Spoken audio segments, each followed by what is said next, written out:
How's it going, everybody? Pozermobil here, bringing you an absolute banger list of games coming to PlayStation Plus Extra and Premium on November 19th, so next Tuesday. Starting off, we've got GTA 5, and I know I don't have to explain anything about this one.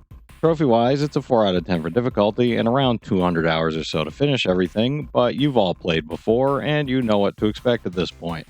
Next up, we've got Dying Light 2. This is the zombie survival action-adventure parkour game that builds on the original pretty nicely. Trophy-wise, it's a 3 out of 10 for difficulty and around 120 hours or so to finish everything. Next up, we've got Like a Dragon Ishin. This is the remaster of the Yakuza game set in 1860s Japan, and I couldn't recommend this enough as you don't have to have played the previous Yakuza games to enjoy it. It's totally standalone. Trophy-wise, it's a 5 out of 10 for difficulty and around 120 hours or so to finish everything. Next up, we've got MotoGP 24. This is this year's version of the motorcycle racing series. Trophy-wise, it's a 4 out of 10 for difficulty and around 25 hours or so to finish everything, and I definitely recommend grabbing a boost partner for the multiplayer trophies to get this done quickly. Next up, we've got the Island Living DLC for The Sims 4. No trophies here, but if you've got The Sims 4 and don't have this add-on yet, I'm happy for you.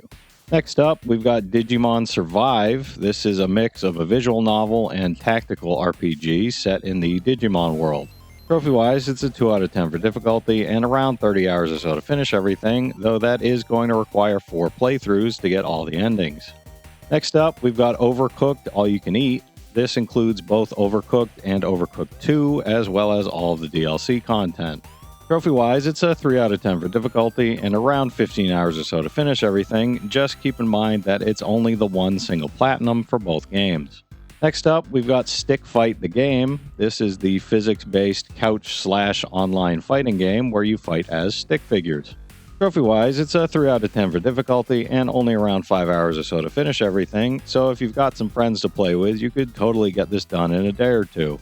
Next up, we've got Clash Artifacts of Chaos. This is a weird action-adventure third-person fighting game, I guess. I've never heard of it. Trophy-wise, there isn't a ton of information on it, but I'd say it's about a 4 out of 10 for difficulty and around 20 hours or so to finish everything. Next up, we've got Killer Frequency. This is a puzzle/mystery game set in the 80s. Trophy-wise, it's a 2 out of 10 for difficulty and around 10 hours or so to finish everything. Just be aware it's going to require 3 playthroughs to get the 2 endings and the speed run out of the way.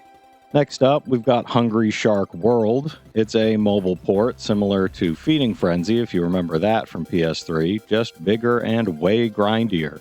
Trophy-wise, it's a 3 out of 10 for difficulty and around 50 hours or so to finish everything. Rounding out the last of our regular PS4 and PS5 games, we've got Chivalry 2. This is the sequel to the multiplayer first-person medieval slasher of the same name. Trophy-wise, it's a 5 out of 10 for difficulty and around 40 hours or so to finish everything, and you're going to be doing the entire thing online, so keep that in mind.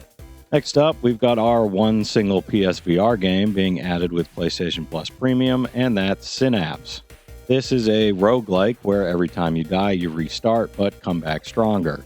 Trophy-wise, it's a 4 out of 10 for difficulty and around 6 hours or so to finish everything, so totally doable in a weekend if you've got a VR headset.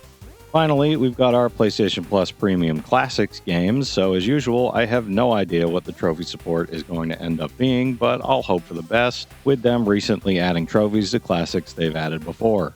First up, we've got Blood Omen Legacy of Kain. This 1996 release is the origins of the Legacy of Kain series, so if you're excited for the Soul Reaver remasters next month, you should totally start here.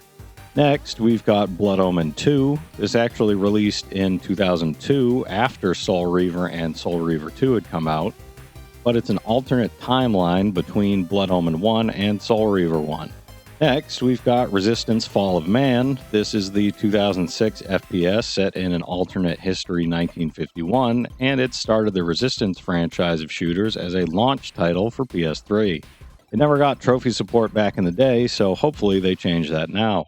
Finally, we've got Resistance 2. This is the 2008 sequel to the game that you just saw, and I would definitely recommend playing the first game before this, as the story does carry over into this one. So there you have it, this month's PlayStation Plus Premium and Extra games. My favorite would have to be Like a Dragon Ishin, but I've already finished that.